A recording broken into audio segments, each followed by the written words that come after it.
இலங்கை தமிழரசுக் கட்சியின் மூத்த தலைவர் மாவை சேனாதிராஜா சிகிச்சை பலனின்றி யாழ்ப்பாணம் போதனா வைத்தியசாலையில் உயிரிழந்தார்.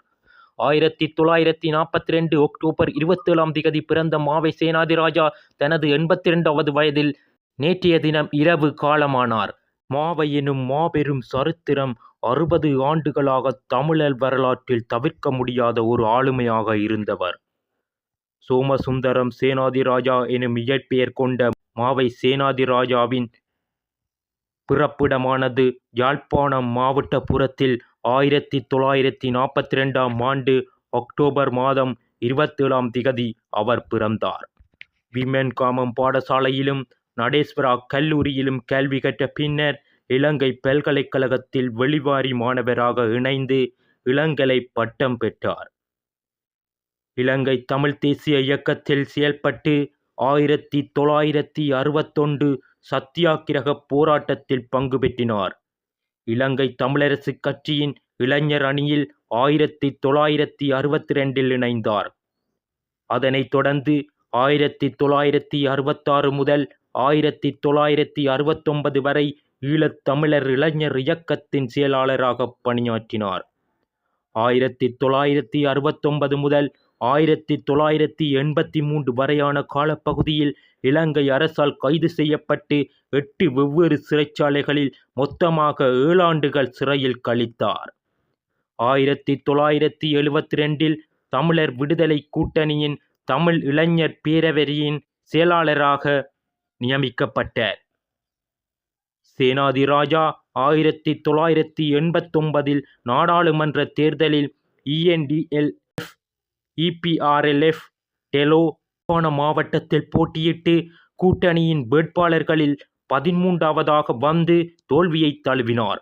ஆனாலும் அமிர்தலிங்கம் 1989 ஜூலை 13 படுகொலை செய்யப்பட்டதை அடுத்து அவரின் இடத்திற்கு சேனாதிராஜா தேசிய பட்டியல் மூலம் நாடாளுமன்றத்துக்கு தெரிவு செய்யப்பட்டார். 1999 ஜூலை 29 நீலன் திருச்செல்வம் படுகொலை செய்யப்பட்டதை அடுத்து மீண்டும் தேசிய பட்டியல் மூலம் நாடாளுமன்றம் சென்றார். 2000 ஆண்டு தேர்தலில் தமிழர் விடுதலை கூட்டணி வேட்பாளராக யாழ் மாவட்டத்தில் போட்டியிட்டு வெற்றி பெற்று மீண்டும் நாடாளுமன்றம் சென்றார். 2001 அக்டோபர் 20 அகில இலங்கை தமிழ் காங்கிரஸ், ஈழத் மக்கள் புரட்சிகர விடுதலை முன்னணி, தமிழீழ விடுதலை இயக்கம், தமிழர் விடுதலை கூட்டணி ஆகிய கட்சிகள் இணைந்து தமிழ் தேசிய கூட்டமைப்பு என்ற கூட்டமைப்பை நிறுவினர். 2001 தேர்தலில் தமிழ் தேசிய கூட்டமைப்பு சார்பாக யாழ் மாவட்டத்தில் போட்டியிட்டு மீண்டும் நாடாளுமன்றம் சென்றார். 2004, 2010, 2015 தேர்தல்களில் மீண்டும் போட்டியிட்டு வெற்றி பெற்றார். செப்டம்பர் 2014 சேனாதிராஜா இலங்கை தமிழரசுக் கட்சியின் தலைவராக தெரிவு செய்யப்பட்டார்.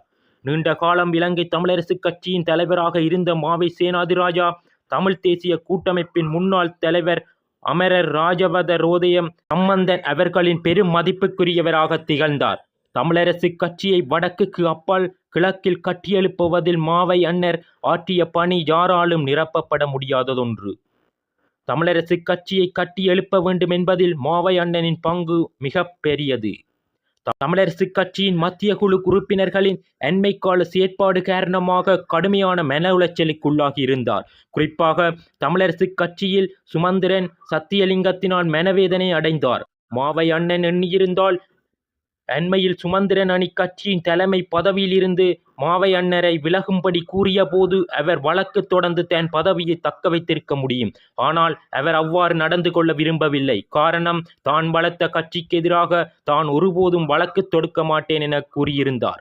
இவ்வாறு தொடர்ந்து மனவேதனையில் இருந்த மாவை எனும் ஆணிவேர் தன் 60 ஆண்டு அரசியல் பயணத்தில் இருந்து ஓய்வெடுத்துக் கொண்டார்.